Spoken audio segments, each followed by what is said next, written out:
उपरोक्त अनुच्छेद का हिंदी अनुवाद नीचे दिया गया है। ये कार्य मेरे बिना नहीं हो सकता था। इस प्रकार का अहंकार पालने वाला व्यक्ति न तो देश का और न ही समाज का कोई कल्याण कर सकता है। क्योंकि उनमें अहंकार की भावना जागृत होती है, इसलिए ईश्वर उस कर्ता को सफलता नहीं देते।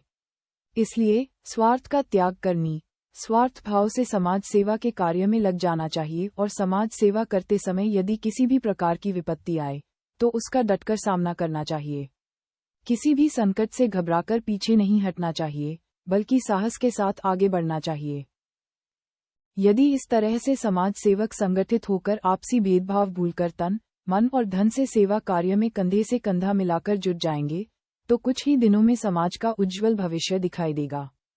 पुराने रीति रिवाजों और कलह क्लेश के कीचड़ में फंसे हमारे वाघरी भाइयों की जो दुर्दशा आज दिखाई दे रही है, वह कुछ ही दिनों में दूर हो जाएगी। वे बेहतर इंसान बनेंगे और उन्हें नया जीवन प्राप्त होगा। समाज को एक नया रूप देना और उसे अन्य समाजों की श्रेणी में लाना समाज के कार्यकर्ताओं के हाथ में है। हमारे पुराने बुजुर्गों ने जो पुराने रीति रिवाज और भावनाएं रग रग में भर दी हैं, उन्हें दूर करने में कार्यकर्ताओं को थोड़ी मुश्किल होगी और समय लगेगा।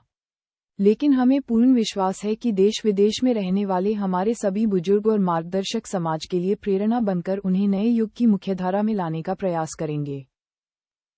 हम पीछे रह जाएंगे। वाघरी भाइयों, जमाना बहुत आगे बढ़ गया है। देश की सभी जातियां भी आगे बढ़ रही हैं और हम बहुत पीछे रह गए हैं। हमें उनके बराबर आने के लिए बहुत तेजी से काम करना होगा। मुख्य रूप से विद्या और शिक्षा के अभाव के कारण हम पीछे रह रहे हैं। क्योंकि आज के जमाने में विद्वान का सम्मान होता है, जबकि अनपढ़ व्यक्ति को गंवार समझा जाता है। ये गुजराती पाठ वाघरी समुदाय, जिसे अब गुजरात में देवी पूजक समाज के रूप में जाना जाता है, को शिक्षा के माध्यम से आगे बढ़ने के लिए प्रोत्साहित करने वाला एक संदेश है। इसका हिंदी अनुवाद नीचे दिया गया है। अनुवाद। सांभल तू सुनते नहीं तो भाइयों, हमें अपने बालक बालिकाओं को पढ़ाने में अपनी पूरी शक्ति लगा देनी चाहिए और अपनी भावी पीढ़ी को हिंदुस्तान का सच्चा नागरिक बनाना है। हमारे वाघरी भाइयों और माताओं को अपनी मेहनत की कमाई गलत खर्चों या लड़ाई झगड़ों में नहीं गंवानी चाहिए, बल्कि उसे अपने बच्चों की पढ़ाई में लगाना चाहिए। इससे आपके बच्चे और पिछड़ा हुआ वाघरी समाज आगे बढ़ेगा और माता पिता के साथ साथ पूरे वाघरी समाज का भविष्य उज्जवल बनाएगा। इसलिए जब तक बच्चा शिक्षा लेने के योग्य हो, तब तक उसे मजदूरी पर न भेजें। अक्सर देखने में आता है कि माता पिता स्वस्थ होने के बावजूद घर पर बैठे रहते हैं और बच्चे की कमाई पर निर्भर हो जाते हैं, जिससे उस बच्चे की पूरी जिंदगी बर्बाद हो जाती है।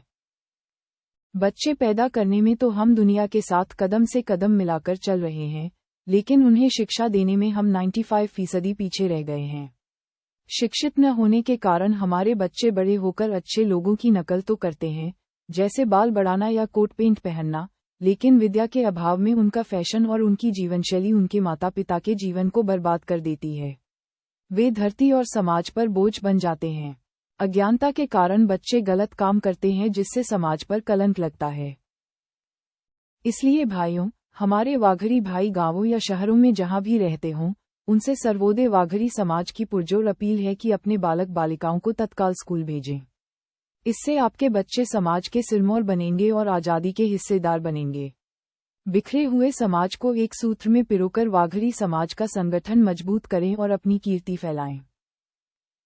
कहावत है कि विद्वान जगत में सम्मान पाता है, विद्या ही एक सच्चा और अक्षय धन है। इसलिए जैसे आप बेटों को पढ़ाते हैं, वैसे ही बेटियों को भी पढ़ाएं, क्योंकि आज की बालिकाएं ही भविष्य की माताएं बनेंगी। बेटी और बेटे में कोई भेदभाव नहीं होना चाहिए। माता पिता के लिए दोनों आंखें समान होती हैं।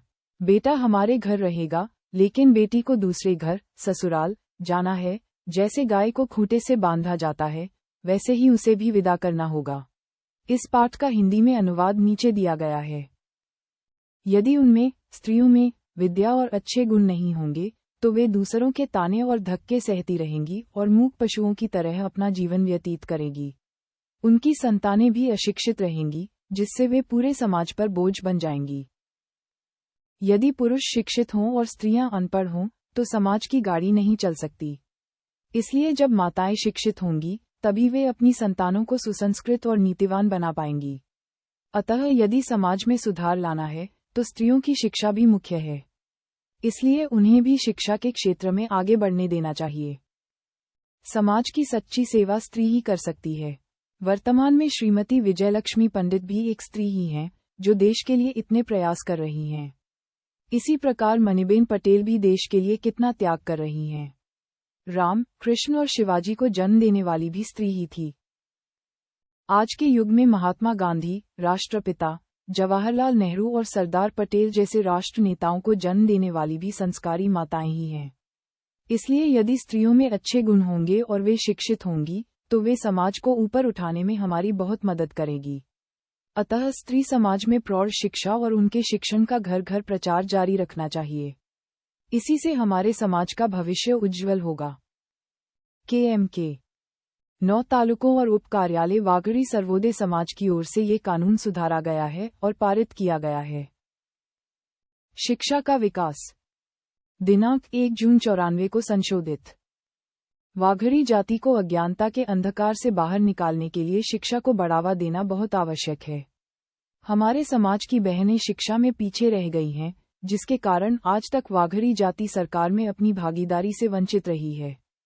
सरकारी नौकरियों का कोई लाभ नहीं मिल सका है। प्राचीन काल से चली आ रही अज्ञानता का ये पाठ गुजराती भाषा में लिखा गया है। इसका हिंदी अनुवाद नीचे दिया गया है। शिक्षा का विकास। दिनांक 1 जून 94 को संशोधित। वाघड़ी जाति को अल्पज्ञान के अंधेरे से बाहर निकालने के लिए शिक्षा बढ़ाना बहुत जरूरी है। भाइयों, हमारा समाज शिक्षा में पिछड़ा हुआ है, जिसके कारण आज तक वाघड़ी जाति शासन में भागीदारी से वंचित रही है। सरकारी नौकरी का कोई लाभ नहीं ले पाए हैं। आदिकाल का अल्पज्ञान और अंधेरा अभी तक दूर नहीं हुआ है और हमारे समाज का कोई प्रतिनिधि सरकार में नहीं आया है। इसलिए हमारे बच्चों को पढ़ाना जरूरी है। शिक्षा का विकास होगा तो ज्ञान बढ़ेगा, जिससे जीवन मूल्यों का बोध होगा और गरीबी रेखा से बाहर आ सकेंगे। वाघड़ी जाति को उन्नति में लाने के लिए शिक्षा में वृद्धि करना आवश्यक है। वाघड़ी जाति आदिवासी श्रेणी की प्रथा को मानती आई है, जिससे वाघड़ी जाति का विकास नहीं हुआ है।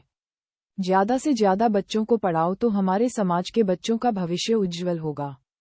कम से कम 11वीं तक पढ़ाना प्रत्येक परिवार की जिम्मेदारी होगी। 9 तालुका और उप कार्यालय वाघड़ी सर्वोदय समाज की ओर से ये कानून संशोधित और पारित किया गया है। अपशब्द बोलना बंद करें। जाति के भाइयों, हमें बुरा भला बोलते समय कभी बुरा नहीं लगता और हमारे आचार विचार भी दिन प्रतिदिन बिगड़ते जा रहे हैं।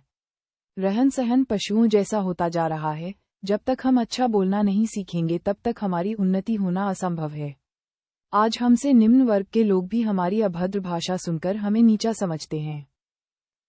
इसलिए हमारी माताओं और बहनों से निवेदन है कि वे घर के अंदर या बाहर अपशब्द बोलना बंद करें और समाज की सेवा करने में अपना पूरा सहयोग दें। साथ ही पुरुषों से भी निवेदन है कि इस कार्य में बाधा न डालें और समाज की सच्ची सेवा में सहयोग दें। यदि आप सहयोग नहीं देंगे तो हमारा समाज कुचला हुआ और पिछड़ा ही रहेगा। यदि आप समाज को ऊपर उठाना चाहते हैं तो अपने भीतर के अज्ञान को दूर करें। भारतवर्ष में सती सावित्री और सीता जी जैसी महान सतियां हुई हैं। आप भी उसी भारत भूमि की स्त्रियां हैं। आपको भी उन सतियों के जीवन के सद्गुणों को कुछ हद तक अपने जीवन में उतारना चाहिए और जो दूसरे लोग आपको अपशब्द कहते हैं, उस कलंक को धो डालना चाहिए। ये पाठ वाघड़ी समाज, वाघड़ी कम्युनिटी के सुधार और उनके सामाजिक उत्थान के लिए जारी किए गए कुछ नियमों और अपीलों के बारे में है। यहाँ इसका हिंदी अनुवाद दिया गया है। समाज के लिए अपील और नियम। 1. समाज के प्रति जिम्मेदारी। लोगों से अनुरोध किया गया है कि वे अपनी माताओं और बहनों के प्रति अपशब्दों का प्रयोग न करें। समाज सेवा में अपना पूर्ण सहयोग दें और किसी भी नेक कार्य में बाधा न डालें। 2. शिक्षा और सुधार। अज्ञानता को दूर करने और समाज को आगे बढ़ाने की बात कही गई है। महिलाओं को सती सावित्री और सीता जैसी महान आदर्श नारियों के गुणों को अपने जीवन में उतारने की प्रेरणा दी गई है। 3. समान अधिकार और न्याय। समाज के भीतर होने वाले छोटे मोटे झगड़ों को रोकने और निष्पक्ष न्याय संविधान के अनुसार प्रदान करने पर जोर दिया गया है। 4. क्षेत्रीय विस्तार। ये संदेश झालावाड़, चौवीसी, वधवान, सायला, चोटिला और सौराष्ट्र के अन्य क्षेत्रों में रहने वाले समाज के सभी भाइयों के लिए है। 5. नियमों में लचीलापन। यह उल्लेख किया गया है कि समाज की पंचायत समय और परिस्थिति के अनुसार पुराने नियमों, जैसे दहेज प्रथा, में बदलाव कर सकती है और नए नियम जोड़ सकती है। और 6. नेताओं का समर्थन। इन नियमों को उच्च कोटि के नेताओं और समाज के विचारकों की सहमति से तैयार किया गया है, ताकि समाज का सर्वांगीण विकास हो सके।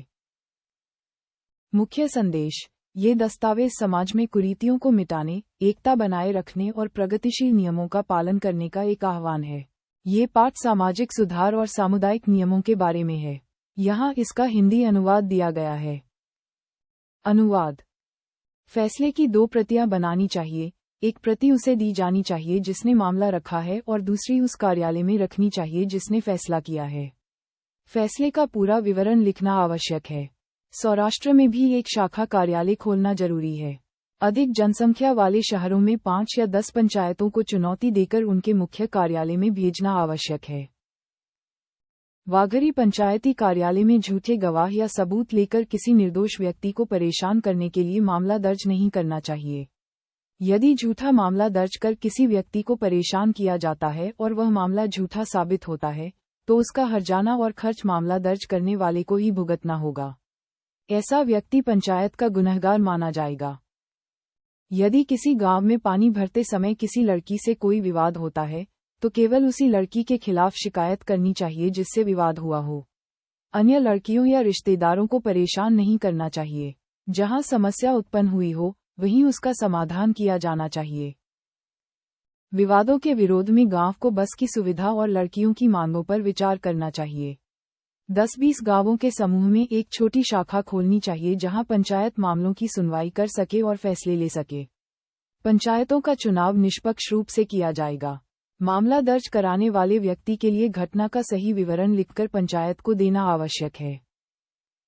चुनौती दी गई पंचायती वाघरी समाज खेरवाड़ की जमीन और अन्य वाघरी भाइयों की समस्याओं में पूरी मदद करेगी। झूठे झगड़ों को खत्म कर समाज को सही रास्ते पर लाने का प्रयास किया जाएगा। 9 तालुकों और उप कार्यालयों के वाघरी सर्वोदय समाज द्वारा ये कानून सुधारा और पारित किया गया है। ये पाठ देवी महात्म्य और वाघरी भाइयों के बारे में है। यहाँ इसका हिंदी अनुवाद दिया गया है। देवी महात्म्य और वाघरी भाइयों। वाघरी भाइयों, हमें देवी की खोज करते हुए कई युग बीत गए हैं, लेकिन देवी क्या है, ये हमें समझ नहीं आया। अगर हमें देवी का पता होता, तो हमारे मुंह से देवी के लिए निकलने वाले अपशब्द और बुरे विचार बंद हो गए होते। किसी भी अन्य जाति में लोग अपने धर्म, इष्ट देवता या धर्म के बारे में अपशब्द नहीं बोलते, लेकिन जो देवी भक्त वाघरी कहलाते हैं, वे ही देवी को अपशब्द कहते हैं और देवी धर्म का अपमान करते हैं। उन्हें देवी शक्ति के बारे में कुछ भी पता नहीं है। इसके अलावा, जो ज्योतिषी खुद को देवी धर्म का ठेकेदार समझते हैं, वे कहते हैं कि अगर किसी की देवी खो गई है, तो वे उसे ढूंढ देंगे। अरे भाई, पहले उनसे ये पूछो कि क्या तुम्हारी देवी तुम्हारे वश में है या तुम भी हमारी तरह उसे ढूंढ रहे हो। पहले अपनी देवी को तो संभालो, फिर दूसरों की ढूंढने निकलना। इसलिए भाइयों, पिता पुत्र और रिश्तेदारों के बीच के भ्रम को छोड़ दो। ये ज्योतिषी घर घर जाकर रोटियां और घी इकट्ठा करते हैं। इस वजह से भाइयों में अनबन होती है, पिता पुत्र और रिश्तेदारों में विरोध पैदा होता है, यहाँ तक कि लोग एक दूसरे का चेहरा तक नहीं देखना चाहते। अरे भाइयों, आपकी बुद्धि कहाँ चली गई है?